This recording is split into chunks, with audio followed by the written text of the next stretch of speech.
C, Homo, Gay, Navi, Mexicateahuac. Transmitiendo desde la Ciudad de México, Urus Radio, una estación para compartir.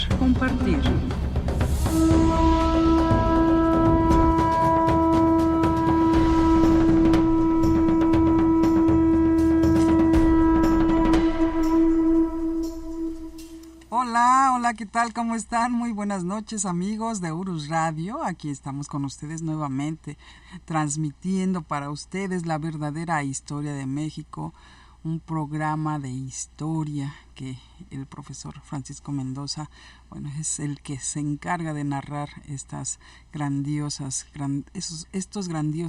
acontecimientos que han pasado en nuestro país.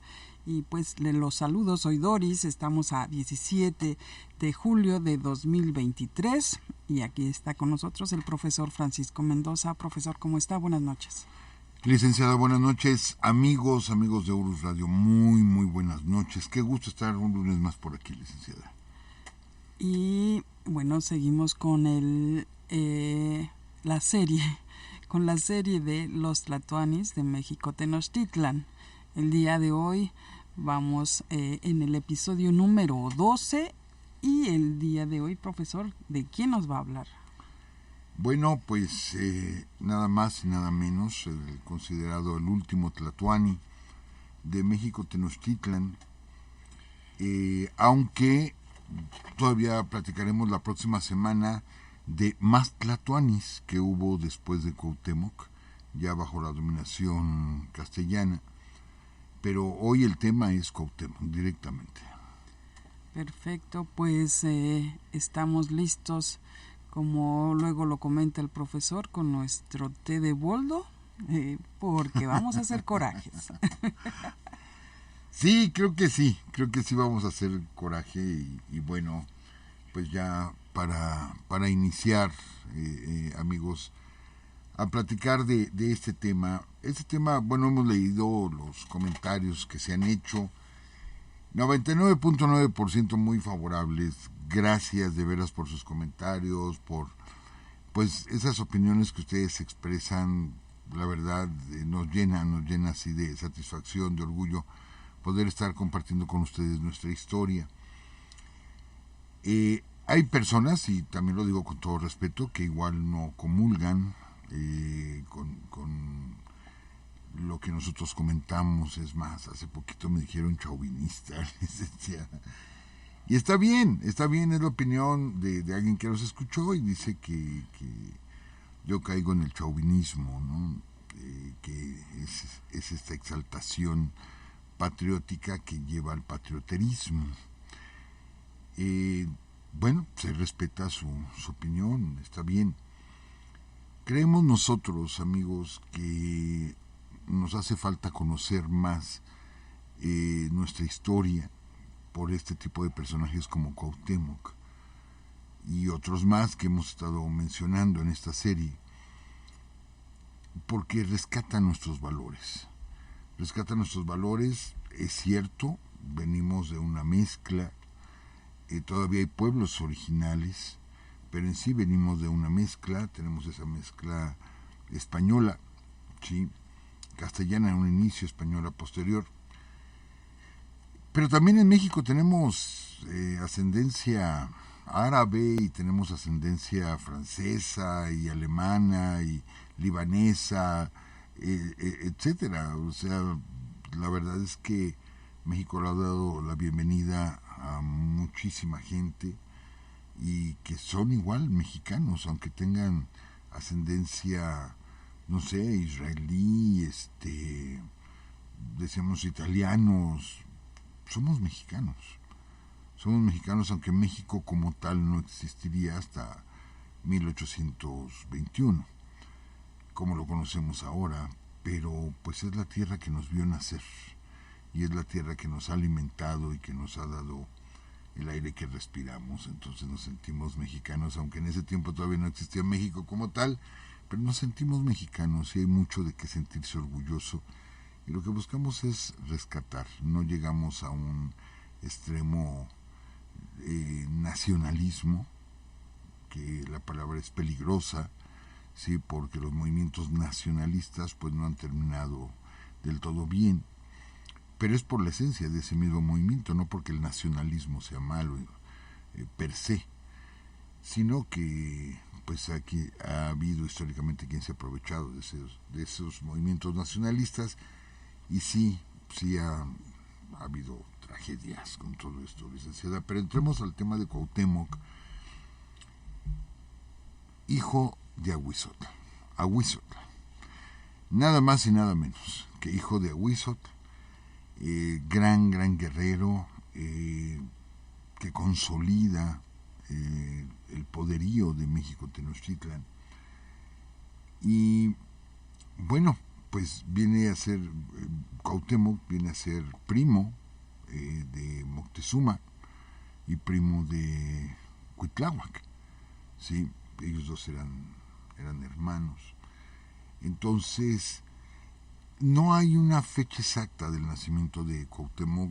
Oficialmente nos vamos sobre el año 1500, pero hay algunas fuentes que nos relatan que pudo haber nacido en 1502, otras que pudo haber nacido en 1498, pero normalmente nos vamos sobre el año de 1520.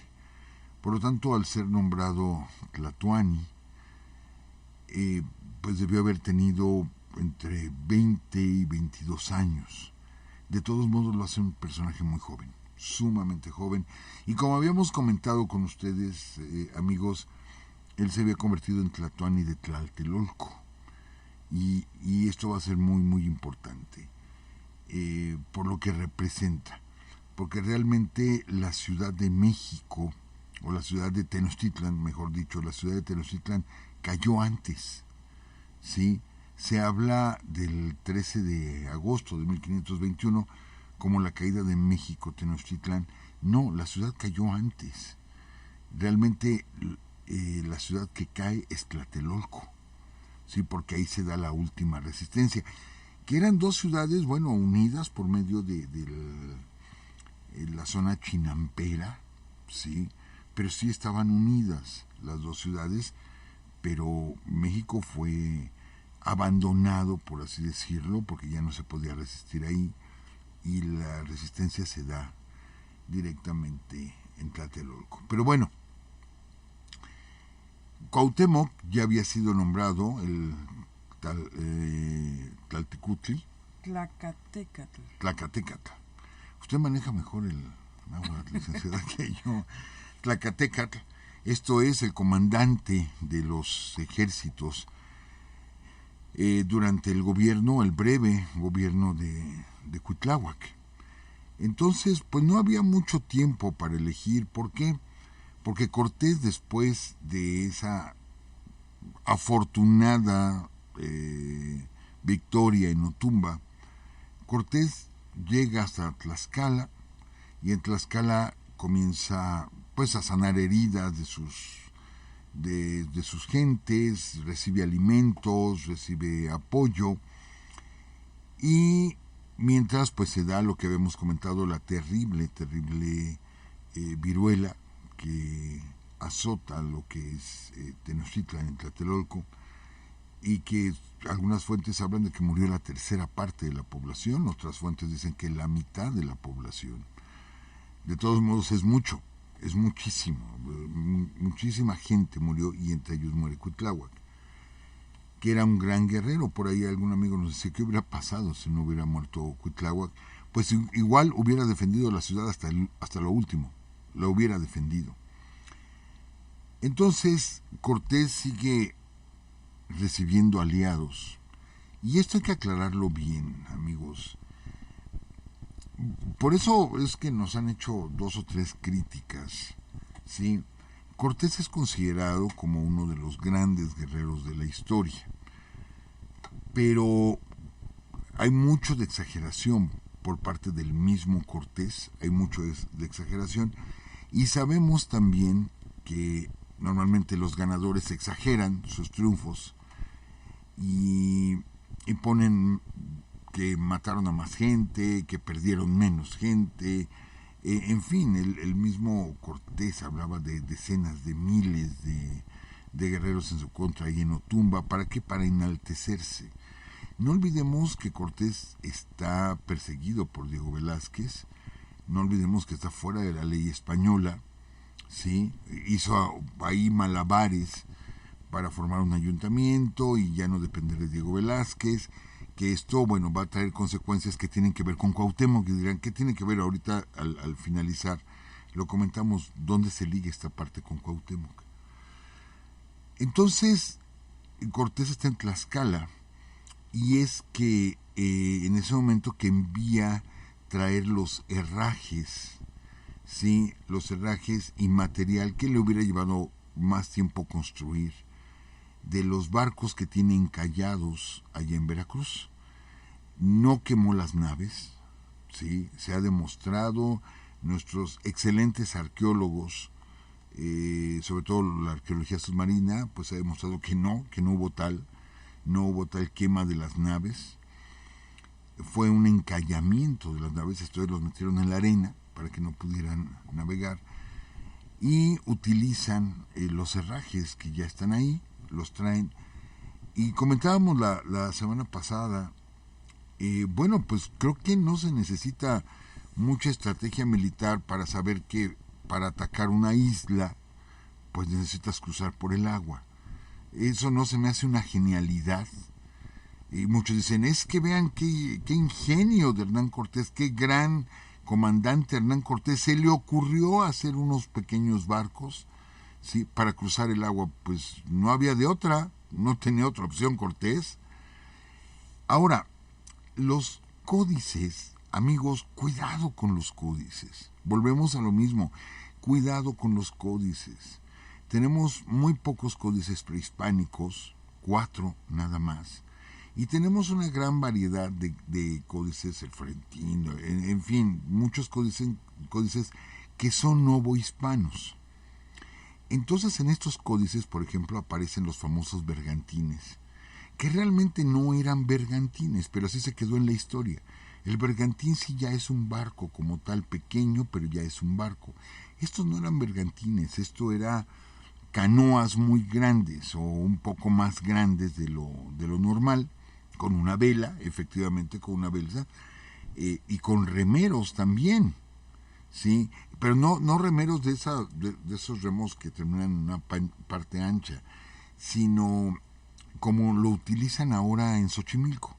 Hagan de cuenta como las trajineras, mejor dicho, como si fueran trajineras, pero trajineras grandes. Pero en los códices aparece como si fueran carabelas, ¿sí? Como si fuera la armada española, ¿sí? Con velas, anclas, etcétera. No eran así. Definitivamente no eran así. Construye 14, ¿sí? Uno de ellos se le hunde. Los construye. El Cortés envía gente a que corte madera, tiene ahí a un experto pues en construcción de estos pequeños navíos, y los construyen en Texcoco y en Tlaxcala, y los arman en Texcoco. Texcoco pues es la orilla del lago, y recordemos que Texcoco pues ya se había aliado a Cortés por ese problema que había entre los tlatoanis, entre hermanos, y se matan, y bueno, ya lo platicamos la semana pasada. Y Texcoco se va a convertir en la base de la cual van a salir los bergantines. De hecho, van a construir un canal de donde los arman, construyen un canal. ¿Por qué? Porque no tienen un muelle, no hay un muelle. Y entre todos se van cargando los barquitos estos, que sí le van a servir a Cortés, sí le van a servir, definitivamente le van a servir. ¿Por qué? Porque ahí lleva arcabuceros, lleva ballesteros, en fin, y más miles, amigos, miles de canoas o de acalis con guerreros de pueblos que son enemigos o que se están sublevando contra los mexicas. Entonces aquí vemos cómo estos pleitos antiguos, Huejotzingo, Tlaxcala, Chalco, todos ellos que hay resentimientos históricos, todos ellos se empiezan a aliar, ven la oportunidad de quitarse a los mexica de encima, los mexica que los habían oprimido y que habían exagerado en el cobro de tributos. Entonces ven la oportunidad y Cortés hace una excelente labor, ahí sí no podemos negarlo. Cortés hace una excelente labor en prometer y prometer y prometer y prometer. ¿Sí? Entonces empiezan a llegar más y más y más aliados. Tenemos diferentes versiones, pero todas ellas concuerdan en que era un número altísimo. Yo creo que la versión más corta habla de 100,000 y la versión más grande habla de más de 300,000. ¿Sí? Quizá no hayan llegado a los 300,000, pero vámonos a una media, unos 150,000 guerreros, ¿sí? De todas partes, de lo que hoy es el Estado de México, de lo que es Tlaxcala, principalmente tlaxcaltecas, es cierto. Entonces, Cortés está comandando a poco más de 1,000 españoles, ¿sí? O castellanos, pero tiene decenas de miles de guerreros. Amigos, es aquí donde tenemos que poner en duda el término conquista, ¿sí? Y ahora que se cumplieron los 500 años, pues hubo muchas conferencias, hubo muchos historiadores que concordaron en esto. Sí, lo manejamos como la conquista, pero realmente, sí, fue una guerra civil. Realmente fue una guerra civil. Era una guerra que ya se iba a dar, amigos, se iba a dar. Fíjense bien, y esto platicábamos hace poco con la licenciada. ¿Qué hubiera pasado si Cortés no llega? Si hubieran tardado 100 años más en llegar. ¿Qué hubiera pasado? Pues igual hubiera caído Tenochtitlan. ¿Por qué? Porque estaba el pueblo purépecha, que los mexicas nunca pudieron con ellos. Y cada vez era más poderoso, ¿sí?, el pueblo purépecha. Y no pudieron con ellos. Estaban los tlaxcaltecas, que aunque estaban rodeados, los mexicas nunca pudieron contra ellos. Entonces, ¿qué era lo que hacía falta? Un líder que uniera a los huastecos, que también estaban en contra de los mexicas, un líder que uniera a los huastecos, que era un pueblo muy grande, a los mixtecos, que era otro pueblo muy grande, toda la zona de Oaxaca, a los purépechas, ¿sí?, a los tlaxcaltecas. Hacía falta un líder que los uniera. Y ese líder tarde o temprano hubiera llegado. Claro, no tenemos una bola de cristal para adivinarlo, pero es lo que sucede con los grandes imperios. Llega un momento en que ese gran imperio cae. No seríamos ahorita México Tenochtitlan de todos modos. Tarde o temprano hubieran caído solamente teniendo un líder, ¿sí? Y ese fue Cortés. Cortés fue el que llegó y se convirtió en ese líder que unió a todos estos pueblos en contra de los mexicas, prometiéndoles la libertad, ¿sí? Les promete, porque estaban sujetos, entonces les promete la libertad. Les promete que ya no van a darle tributo a los mexicas, pero vean el doble lenguaje, ¿sí? Les van a obtener la libertad, pero ahora se van a someter a un nuevo rey. Ya no van a darle tributo a Tenochtitlan, pero ahora se lo van a dar a España, ¿sí? Y hablamos, por ejemplo, del quinto real. La quinta parte de todo pertenece al rey. Aparte, el 10% de todo le pertenece a la iglesia. Y así por el estilo. Entonces, Cortés lo que hace es convencer a la gente y después traicionaría él y su gente, traicionarían a todos estos pueblos, ¿sí? Porque ellos pensaron, bueno, derrotamos a los mexicas, ya tenemos estos aliados que traen algunas armas novedosas, etcétera, y ya quedamos libres, y ya podemos hacer lo que queramos o desarrollarnos como queramos, ya no tenemos que compartir nuestras cosechas, no tenemos que compartir nuestras plumas, nuestros jades, no tenemos que hacer ya eso. No, claro que sí. Claro, a los españoles no les importaba el jade, les importaba el oro. Y eso vamos a dejarlo bien claro, amigos.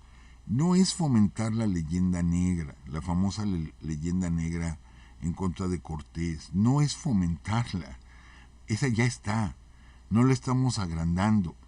Cortés quería oro y su gente quería oro. Y amigos, si ustedes se dan la vuelta por YouTube y nada más pongan ahí cómo muere Pizarro, por ejemplo, allá en el Perú, cómo muere Pizarro a cargo de la gente de Almagro, de los almagristas, y ellos mismos lo asesinan, y la manera en que lo asesinan, ¿para qué? Para quedarse con las tierras y con el oro. Y ustedes recuerden, amigos, cuando capturan a Atahualpa y piden rescate los españoles de Pizarro, piden rescate por Atahualpa, de que les vienen un cuarto, y un cuarto grande, de varios metros cuadrados, hasta el techo. Había que llenarlo de oro, ¿sí?, por completo, como rescate por Atahualpa. Y al final, de todos modos, mataron a Atahualpa, que era lo que querían, oro. Eso era lo que querían. Y aquí en México, ¿qué fue lo que pasó? Pues el tesoro que habían encontrado, que era objetos rituales, etcétera, que habían encontrado en las casas de Atzayácatl, ¿sí?, y que pues les costó la vida a muchos de ellos, porque lo que querían era oro. Por favor, vamos a quitarnos también esa idea. Es que vinieron a evangelizarnos, ¿sí? Vinieron a educarnos, vinieron a quitarnos lo salvaje, perdón. Y ahorita vamos a ver quién es el salvaje. ¿Qué sucede, amigos? Que Cuauhtémoc, hacemos notar esto. ¿Hacía cuánto tiempo que los mexicas no peleaban una batalla defensiva? ¿Hacía cuánto? Ninguno de los que pelearon ya con los castellanos, ninguno tenía memoria de haber peleado una batalla defensiva. Todas las batallas eran ofensivas, todas, ¿sí? Y aunque perdieron algunas batallas con Tlaxcala, con los purépechas, en Otumba, ellos fueron los que atacaron. Sus estrategias eran de ataque, totalmente. No, ninguno de ellos sabía lo que era una batalla defensiva. Entonces, ¿qué es lo que hace Cuauhtémoc? Enviar de nuevo emisarios a todos los Altépetlj. ¿Para qué? Para que vinieran a ayudarlos, a auxiliarlos, y ya argumentando, estos hombres vienen a quitarnos nuestras costumbres, nuestra religión, vienen a quitarnos todo esto. No es, es que nosotros los mexicas, pobrecitos de nosotros, vengan a ayudarnos nada más porque les caemos bien. No, vienen a quitarnos todo esto, y los demás pueblos no lo creían, porque Cortés nunca se los dijo. Sí, Cortés nunca se los dijo, nada más, mira, te echamos agüita. Sí, perdón si suena muy sarcástico mi comentario, pero bueno, el bautizo, ¿sí?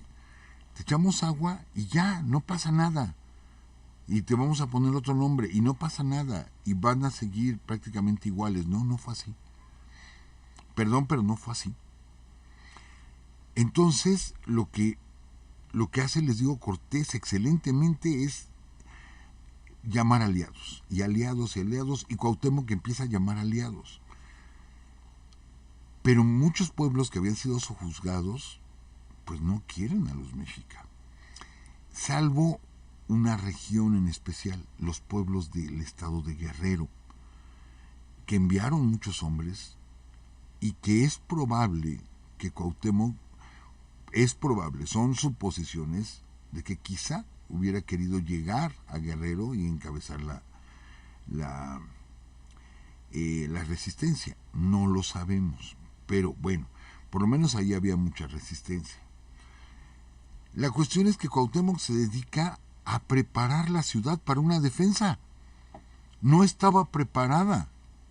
Sí, entonces ahora hay que preparar la ciudad, ni siquiera reconstruirla, que ya había tenido algunos daños, se iban a venir daños muchísimo más grandes, pero bueno, intentar reparar, sí, porque llegó a haber batallas. Acuérdense que varios castellanos cuando quisieron huir se regresaron a las casas de Atzayacat, y esa zona, bueno, fue, o sea, los atraparon, y había daños en la ciudad. No se preocuparon por los daños, sino que, a ver, ahora vamos a quitar los canales, vamos a poner trampas para los caballos, ¿sí? No se imaginaban que llegaran con los bergantines, pero de pronto empiezan a llegar y empiezan a rodear la ciudad. Primero Cortés hace una campaña por el sur y va conquistando los pueblos que son apoyo de los mexicas, los va conquistando, incluso llega hasta Cuauhnáhuac, lo que hoy es Cuernavaca. Esto va a provocar que se vaya haciendo un círculo alrededor de Tenochtitlan. Surgen, obvio, tienen espías, saben que están construyendo estos bergantines, que les digo, no eran en sí bergantines, eran canoas muy grandes nada más, pero que llevan armas explosivas, o sea, llevan cañones, un cañón por cada uno de los bergantines. Entonces hay que hacer barreras, hay que hacer trampas, ¿sí? Hay que poner obstáculos. Las versiones son distintas, unas hablan de 70 días, otras hablan de 90 días, otras hablan hasta de 100 días. No podemos decir exactamente cuántos días, porque no hay un momento en especial en el que estalle todo, no. Fue una maniobra la que hizo Cortés, una maniobra envolvente. Los últimos aliados de los mexicas, o sea, él les va cerrando el paso a los aliados. Dentro de la cuenca, los últimos aliados son los xochimilcas. Y de pronto los xochimilcas se voltean también y se van del lado de Cortés. Entonces, es más, en Xochimilco lo dicen, nosotros aportamos 2,000 canoas. Solo Xochimilco aportó 2,000 canoas, sí, para poder atacar a México. Pero imagínense todos los demás Altépetl que estaban alrededor de la cuenca. Eran miles y miles de canoas. Y aparte los bergantines, que los obstáculos que fueron colocando por órdenes de Cuauhtémoc, sí, pues fueron cayendo por los bergantines. Entonces empezaron a desembarcar en lo que era la isla, una isla doble, comienzan a desembarcar. No crean que fue fácil, amigos, no fue fácil, y Cortés minimiza en las cartas a sus aliados, ¿sí? ¿Por qué los minimiza? Porque dice, yo y mis poco más de 1,000 hombres, junto con algunos aliados, logramos esto. No, espérame. Con 1,000 hombres no tomas la Ciudad de México, o sea, no la tomas. Pero si tienes 150,000 o 200,000, pues sí vas a tomar la ciudad. Y tienes miles de canoas, pues sí la vas a tomar. Entonces, realmente son los que toman la ciudad, los aliados, ¿sí? Sitian, pero aparte Cortés, la idea de Cortés es vencerlos también por hambre y por sed. Entonces rompe el albarradón que separaba las aguas saladas de las aguas dulces, y con esto se contamina, bueno, no se contamina, el agua se vuelve salada. Ya no se puede tomar el agua. El agua de la laguna, que era agua dulce, ya no se puede tomar. Y aparte corta el canal que traía agua de Chapultepec. Lo corta. Y se quedan prácticamente sin agua en la ciudad. Ellos se las ingeniaban para, por medio del sur, por medio de donde tenían los aliados xochimilcas, seguir llevando alimento a la ciudad. Pero los xochimilcas de pronto se pasan del lado de Cortés. Entonces ya no hay manera. Y ya no hay alimentos. Están completamente rodeados. Ya no hay alimentos. Entonces aquí nos vamos a la visión de los vencidos de Miguel León Portilla, que rescata estos testimonios de viejos tlatelolcas que vivieron la conquista y que de veras al leerlo nos destroza, amigos. Nos destroza porque ese paso triunfal, gallardo, con estrategia militar de Cortés, que, como él lo presume, porque él tenía que quedar bien con Carlos V, tenía que quedar bien, pues vemos la otra parte, y esa es la visión de los vencidos. Para mí es un título excelente, porque ahora los vencidos van a decir lo que pasó. Ustedes pueden conseguir el libro, no es un libro muy grueso, y es un libro o sea que fácilmente podemos acceder a él. Y es terrible lo que ahí se cuenta. Terrible lo que fue la viruela, terrible lo que fue la sed, lo que fue el hambre, ¿sí?, de decenas de miles de mexicas que estaban ahí adentro en la isla. Donde platican que se comían los cacles, esto es los guaraches, porque eran de piel, los servían para que se ablandara la piel y eso comían lagartijas, comían pues lo que encontraban, pequeños animales que encontraban, pues se los comían gusanos, ¿sí? Inclusive dicen ahí las crónicas, en la visión de los vencidos, que rascaban las paredes para sacar sal y poder comer sal. A ese grado estaba la ciudad y se seguía defendiendo. Entonces desembarcaban en las canoas y los guerreros mexicas defendían esa parte y desembarcaban por otro lado, y se da cuenta Cuauhtémoc de que ya no van a llegar aliados, aunque intentaran no van a poder pasar, puesto que ya los tenían rodeados, todos los pueblos alrededor estaban en contra de ellos. Y les digo, los últimos fueron los Xochimilcas. Ya no van a poder recibir ayuda del exterior. Lo sabe Cuauhtémoc. Entonces, lo que hace es abandonar la ciudad de Tenochtitlan. Abandona la ciudad, porque es mucho lo que hay que cuidar, y se concentra directamente en Tlatelolco. ¿Sí? O sea, cede la ciudad, se concentra en Tlatelolco, en fin, que les digo, sí está unida, pero mediante canales y mediante chinampas está unida. Entonces lo que hace Cortés es que desembarca a la gente y empieza a tapar los canales por donde se movían, los empieza a tapar. ¿Para qué? Pues para que sea piso firme y poder entrar con más y más gente. La defensa es heroica, ¿sí? La defensa es completamente heroica. Cortés no ve la hora en que pueda ganar esa batalla.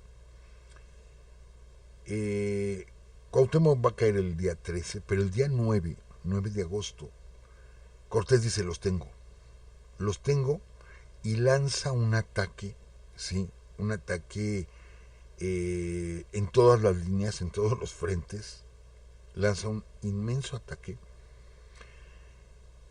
y son repelidos. Y ellos de pronto ven salir guerreros, pero una cantidad enorme de guerreros que no se esperaban. Más o menos tenían un cálculo, pues, de cuántos están ahí adentro, y no se esperaban bueno, triplicaban, no sé, la cantidad que ellos esperaban, y estos guerreros los echan otra vez a la laguna, los hacen huir, ¿sí?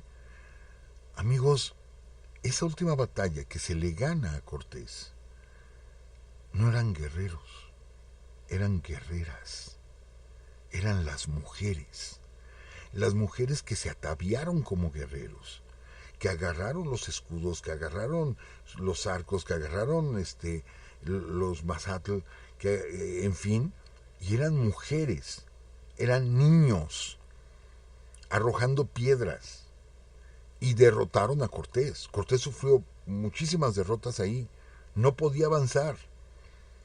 Pues la última batalla la ganan las mujeres, amigos. Imagínense cómo se defendió la ciudad. Fue tremendo. De hecho, yo les había comentado hay una batalla previa, ya cuando están en Tlatelolco, hay una batalla donde está avanzando Cortés, ¿sí? Tlatelolco no es solamente lo que hoy es la unidad habitacional, ¿no? Tlatelolco abarcaba hasta Tepito, La Lagunilla, o sea, era una zona muy grande. Y estaban avanzando, y de pronto, amigos, ¿quién llega? Agüizotl.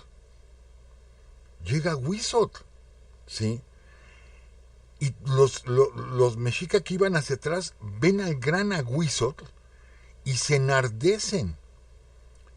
¿Qué pasa? Era una idea de Cuauhtémoc. ¿Sí? Era una idea de Cuauhtémoc, y viste a un guerrero con el traje de guerra de su padre. ¿Sí? Con el traje de guerra de Agüizotl, que como usaban máscara y utilizaban todo esto en la cabeza, pues no vieron que era otro guerrero, pero simplemente era el traje de Agüizotl. Y todos pensaron, es Agüizotl, el gran guerrero. Y todos recobran fuerza y se van contra los invasores y los hacen huir. Y alcanzan a agarrar a Cortés, amigos. En esa batalla alcanzan a agarrar a Cortés. Y se les escapa. Sí, se les escapa y lo hieren de una pierna. O sea, lo tuvieron, amigos, lo tuvieron. Hay diferentes versiones. Cortés platica que fue uno de sus capitanes quien lo salvó. Sí, fíjense, le reconoce a un capitán castellano que lo salvó. Sin embargo, los tlaxcaltecas dicen, nosotros fuimos los que lo salvamos.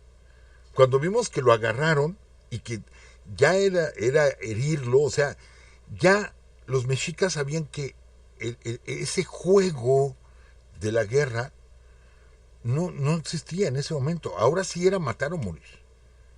Así, matar o morir, ya no era capturar. Sí, esos juegos de guerra que tenían ya no era así. Era matar o morir. Entonces era agarrar a Cortés. A Cortés no lo hubieran agarrado, no se lo hubieran llevado y lo hubieran sacrificado. No, ahí mismo lo matan. A Cortés ahí mismo lo matan. Ya ahora sí aprendieron a pelear los mexicas como peleaban los europeos. Entonces, capturan a Cortés.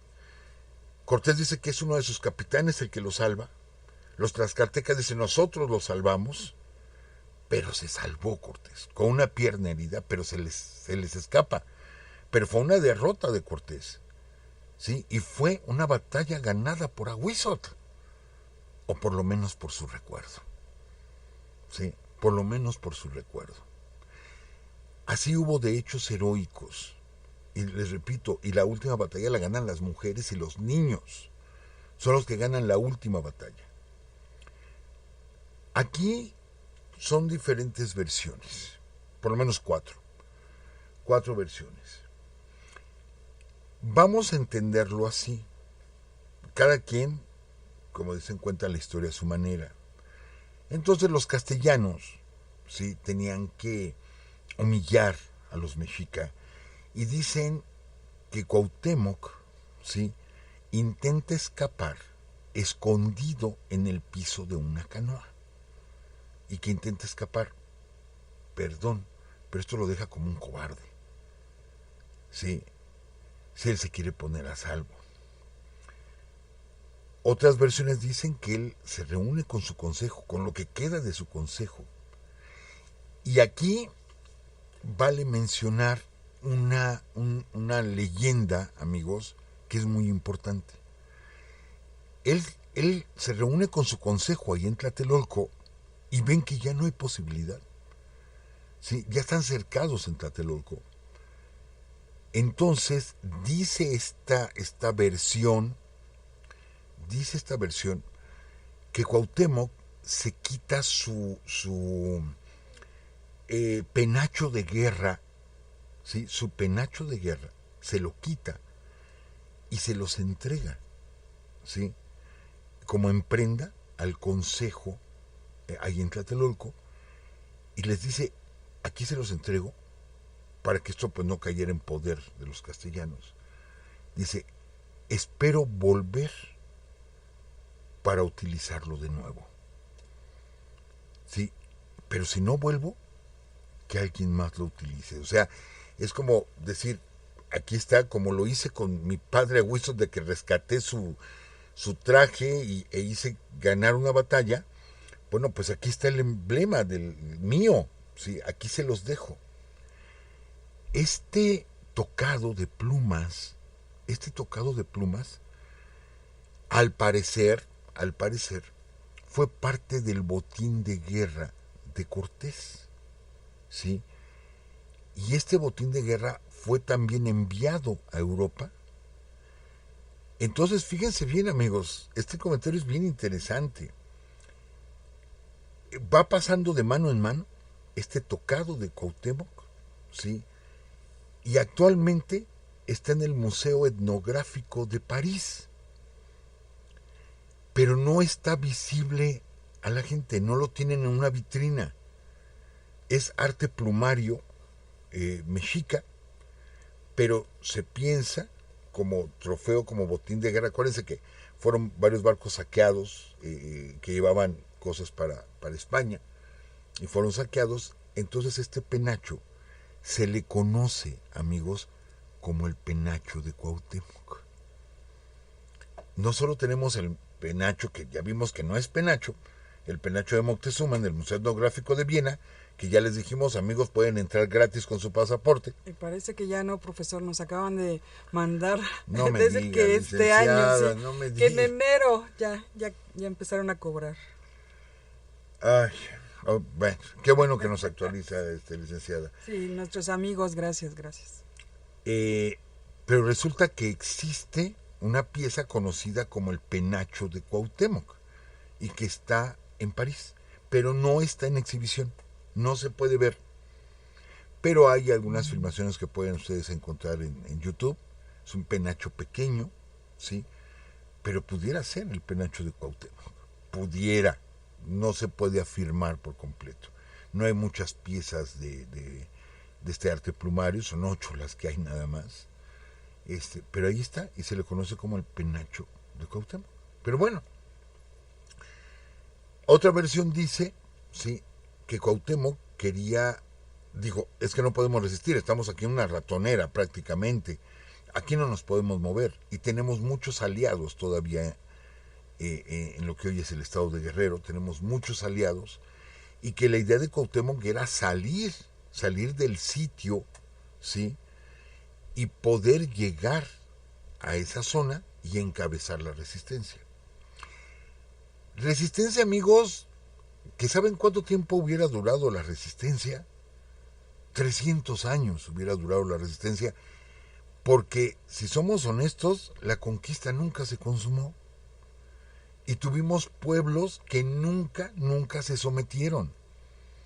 Y tenemos a los yaquis en Sonora que nunca se sometieron.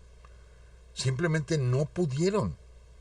Y tenemos pueblos en Oaxaca, el pueblo Trique, mis respetos, nunca los pudieron someter.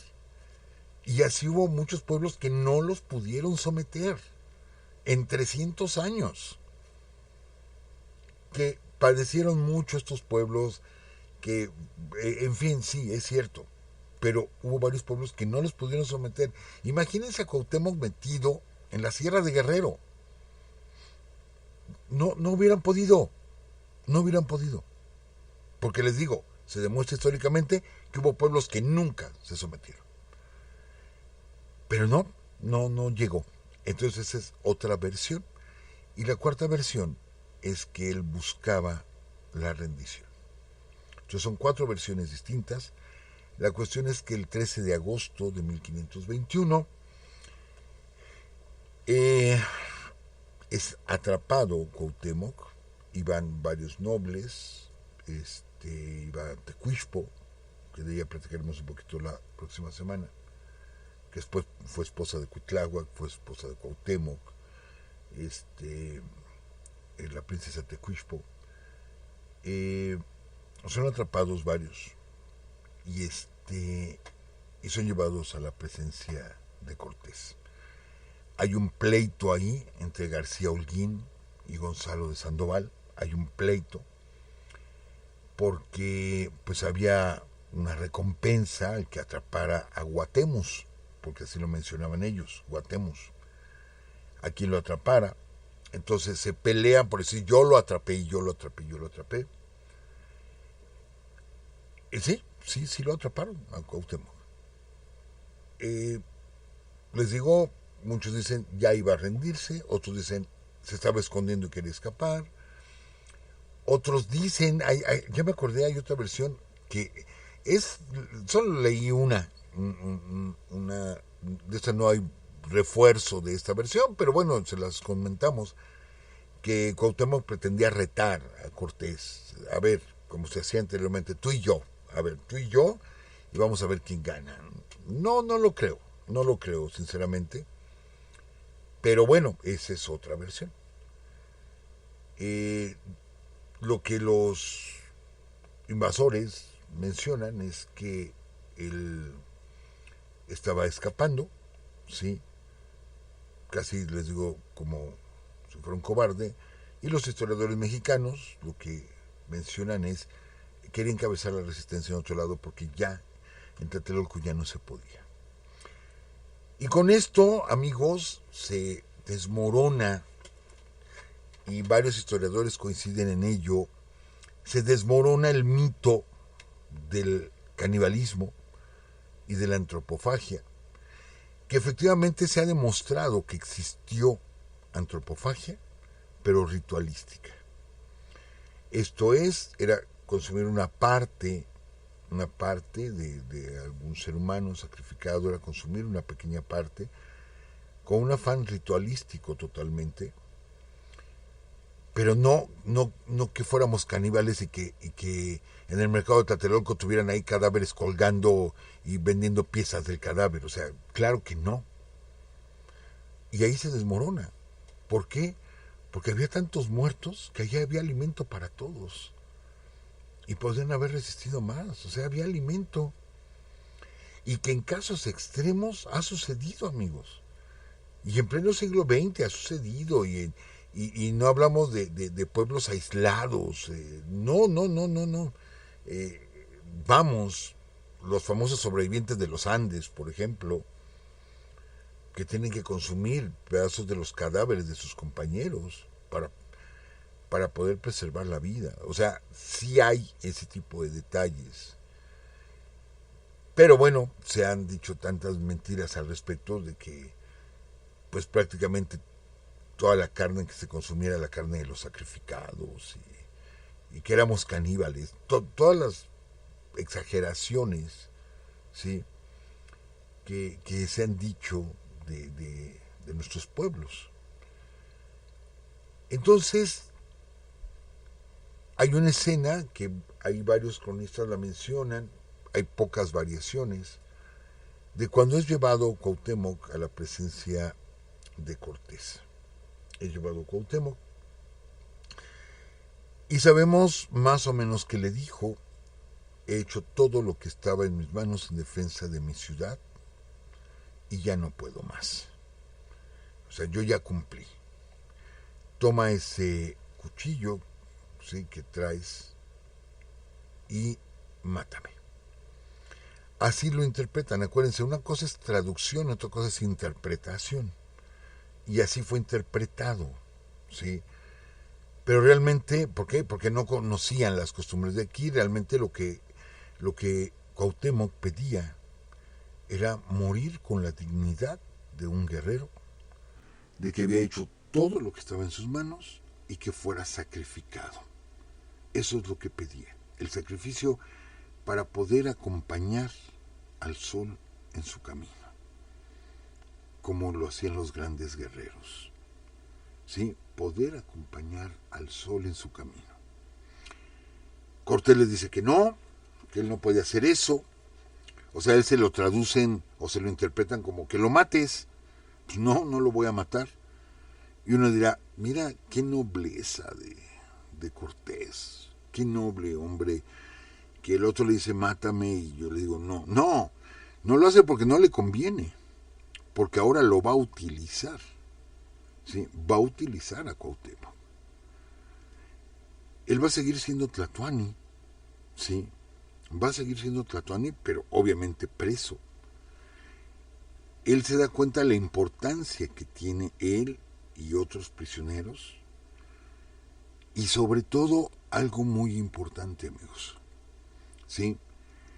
Empieza un pleito. Hay algunas versiones que dicen que cuando le llevan a Cuauhtémoc, se oyen gritos alrededor, gritos de los castellanos, cuando lo llevan prisionero a Cuauhtémoc y se va a enfrentar con Cortés. Y se oyen gritos de los españoles o de los castellanos que decían, ¡el oro! ¿Dónde está el oro? ¡El oro! Y que era un escándalo porque todos decían, él es el que sabe dónde está el oro. Sí. Muchos ya decían que Cortés se lo había robado. Otros decían que, otros habían saqueado. De hecho, los obligan a entregar, así como a Atahualpa, los obligan a entregar todo el oro que quedaba.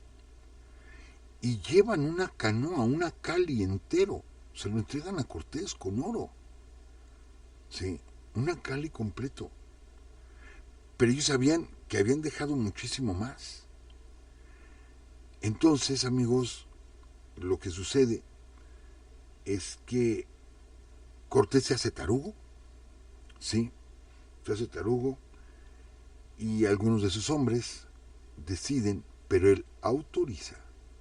Él no dio la orden como tal, pero autoriza que Cuauhtémoc sea torturado. Entonces vemos que esa nobleza de que no, ¿cómo crees, Cuauhtémoc, que te voy a matar? No, te voy a utilizar. Y aparte tú sabes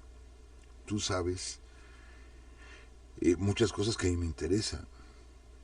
Y Cuauhtémoc es torturado junto con Tetlepaquetzal. Las pinturas que nos muestran están como semi recostados, con los pies atados y unos braseros debajo de sus pies para irlos quemando. No fue exactamente así. Le llenaron de aceite los pies y las manos. Se las llenaron de aceite y les prendieron fuego. ¿Sí? Fue como le quemaron los pies a Cuauhtémoc. No fue en un brasero, como lo han puesto algunos pintores del siglo XIX, sino los mismos castellanos lo afirman, se les untó aceite y se les prendió fuego a los pies y a las manos.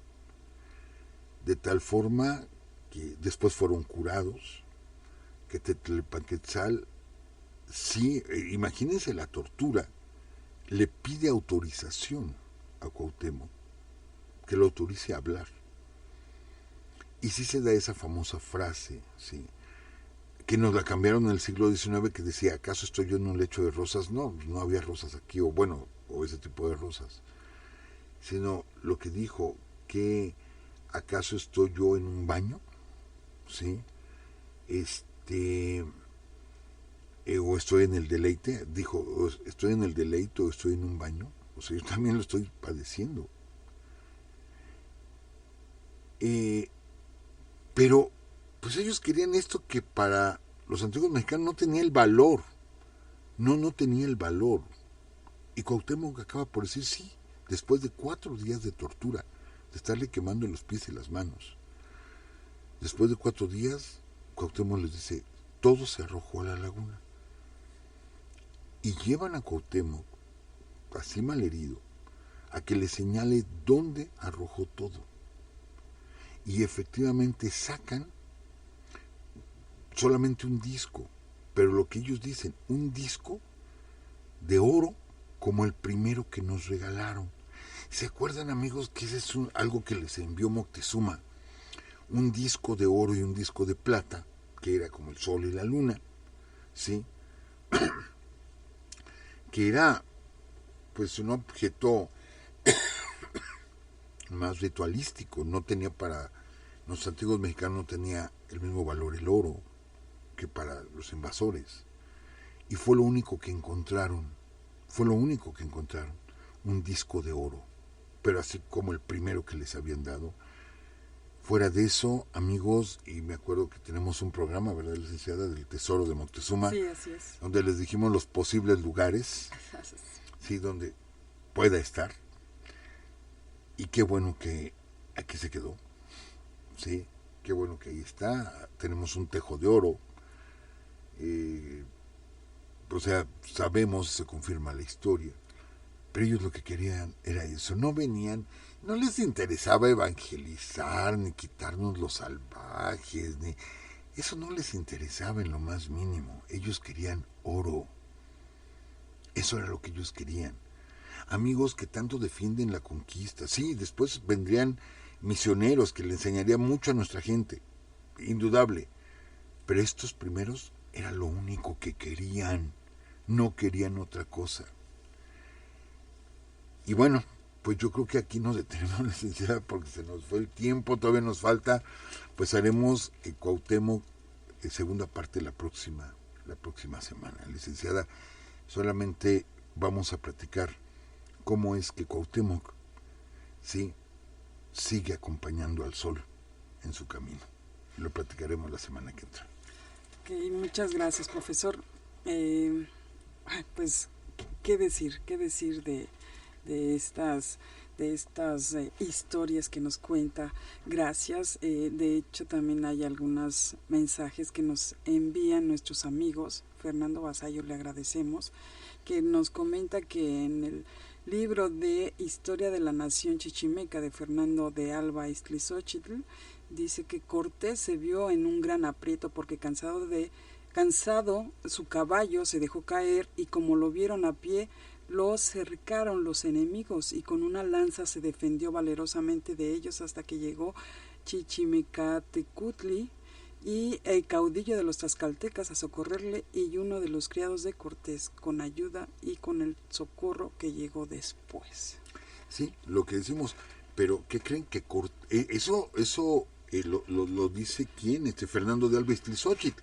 O sea, esta es la versión tlaxcalteca. Claro. Cortés no se los reconoció. Cortés dijo que había sido uno de sus capitanes. Y para que vean, lo salvó un tlaxcalteca. Sí.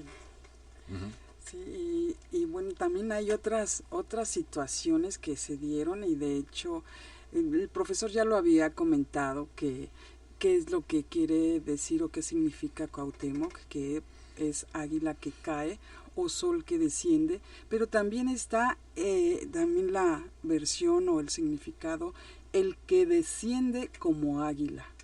Entonces son esas tres versiones, profesor, pero pues bueno, de alguna manera se complementan, ¿no? O son muy similares.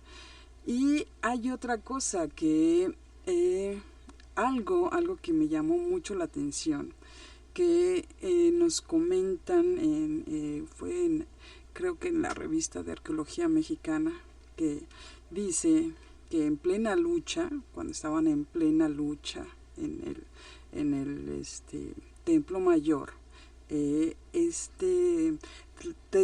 Tetlepanquetzal se fue atrás del Templo Mayor para sacar un espejo en el cual veían tal vez el futuro, no sé, y bueno, que era el señor de Tacuba, perdón, y bueno, le consulta cuál es el destino de la batalla, y pues empieza a ver que el espejo se oscurece, con lo que se pronostica la futura derrota.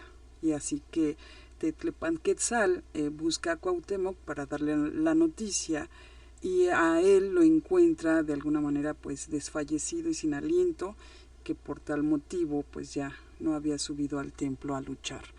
Entonces bueno, hay esa versión que se me hizo buena comentarla, profesor.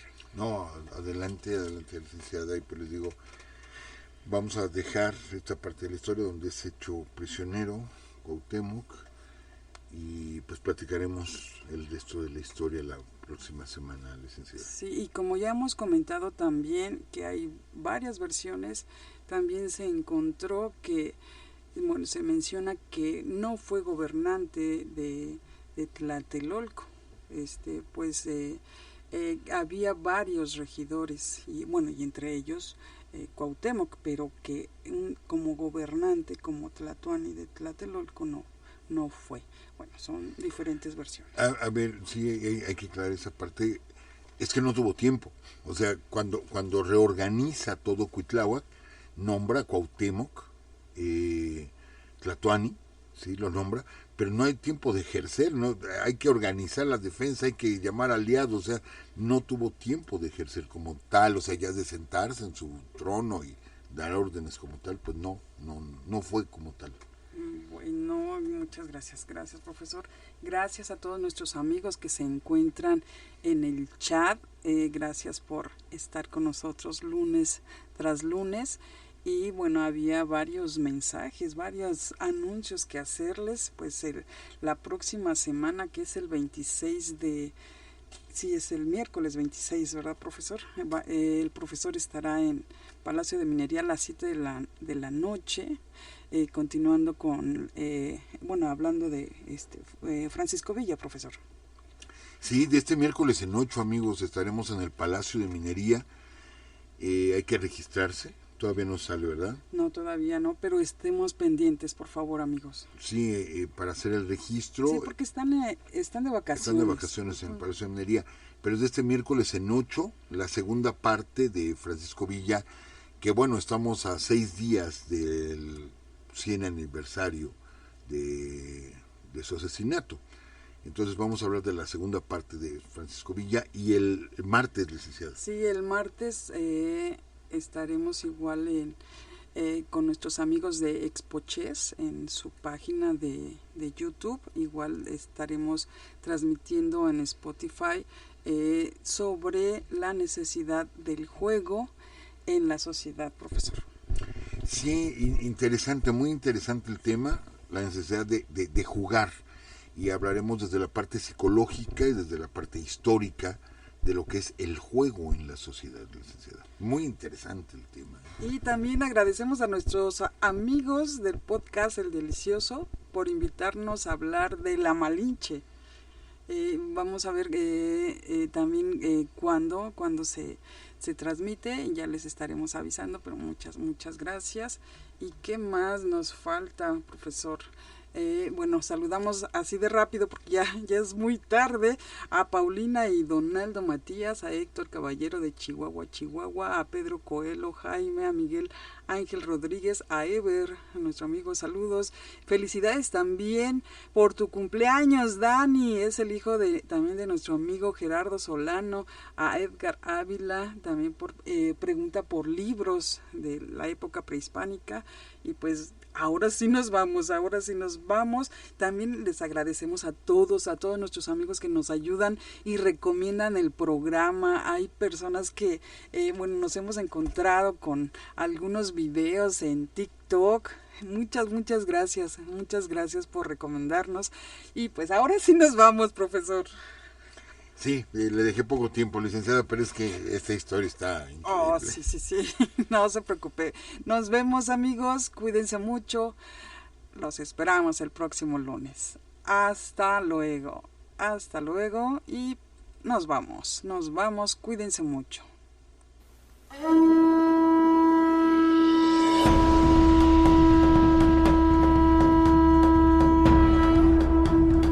Esta fue una transmisión más de Urus Radio. Los esperamos el próximo lunes a las 10 de la noche. Hasta entonces.